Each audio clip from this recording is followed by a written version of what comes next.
तो स्वागत है दोस्तों आपका अपने ऑफिशियल यूट्यूब चैनल योर किसान जोन में। और मैं हूं आपके साथ सुनील। तो दोस्तों ये हाजिर हूं आज एक नई जानकारी लेके इस वीडियो में। दोस्तों इस वीडियो में हम आपको चने की खेती की संपूर्ण जानकारी देंगे।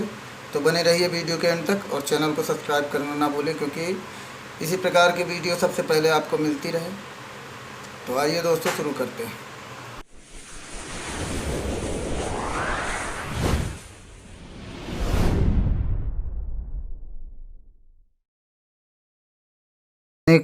चने को अंग्रेजी में ग्राम कहते हैं। इसका वानस्पतिक नाम साइसर एरिटिनम है। यह लेग्यूमिनेसी कुल का पौधा माना जाता है। चने के महत्व तथा इम्पोर्टेंस की बात करें अगर हम, तो चना को दालों का राजा कहा जाता है। इसका आटा, चपाती, बेसन, कढ़ी, नमकीन, मिठाइयाँ तथा अन्य खास सामग्रियों में इसका उपयोग किया जाता है। इसकी मात्रा यदि तुलनात्मक ढंग से देखा जाए तो प्रोटीन इसमें 21.1%, वसा 4.5% तथा 63.35% कार्बोहाइड्रेट पाया जाता है। इसकी उत्पत्ति की बात करें तो इसकी उत्पत्ति के बारे में वैज्ञानिकों के अलग अलग मत हैं। डी कंडोल के अनुसार चने का जन्म स्थान भारत ही माना जाता है। क्षेत्रफल एवं वितरण के बारे में भी जान लेते हैं।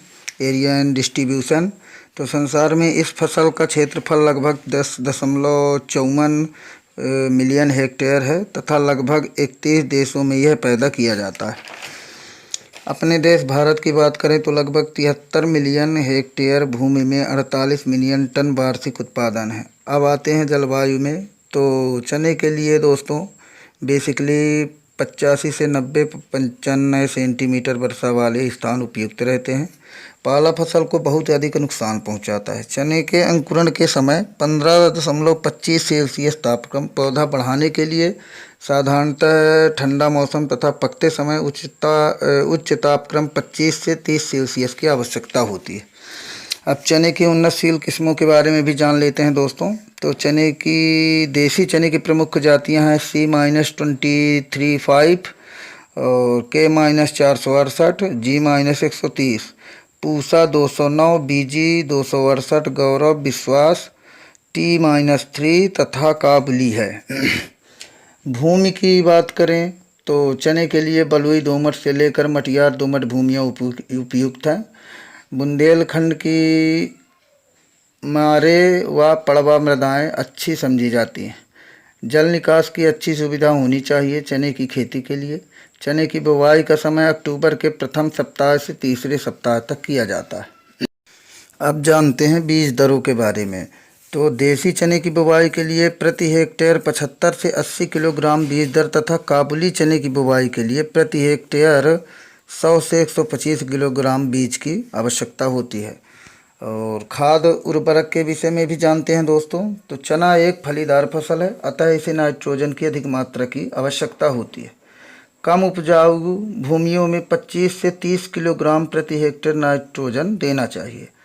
और नाइट्रोजन की कमी के लिए दोस्तों गोबर या जैविक खाद का भी आप उपयोग कर सकते हैं।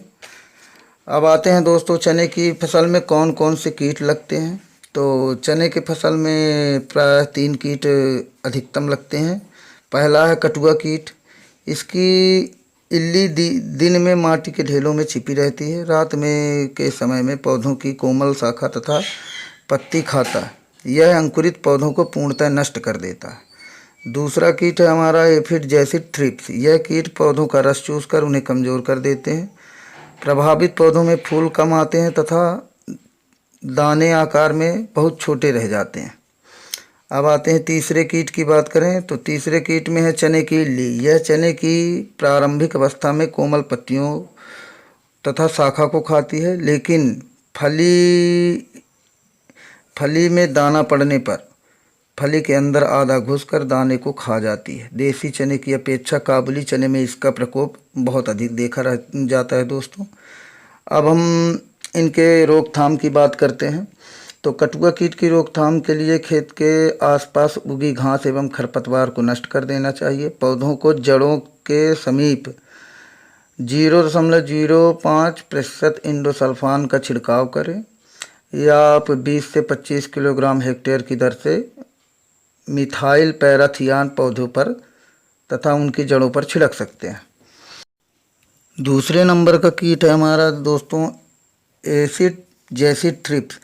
इस कीट से निजात पाने के लिए दोस्तों 0.04% मोनोक्रोटोफास डायमाथोथोएट या मिथाइल डेमाटान का छिड़काव आप करें। तीसरा कीट है दोस्तों हमारा चने की इल्ली। तो इसकी रोकथाम के लिए दोस्तों फसल की बुवाई जल्दी करना चाहिए हमें। और दूसरा है कीट प्रतिरोधी जातियाँ अपने खेतों में बोना चाहिए, जैसे G130 C-214 उगाना चाहिए। वीडियो देखने के लिए दोस्तों धन्यवाद। चने की खेती संबंधी जानकारी कैसी लगी कमेंट सेक्शन में ज़रूर बताएं। इसी तरह की और जानकारी के लिए चैनल को सब्सक्राइब कर बेल आइकन दबा लें। मिलते हैं एक और जानकारी के साथ अगले वीडियो में दोस्तों, तब तक के लिए धन्यवाद, नमस्कार।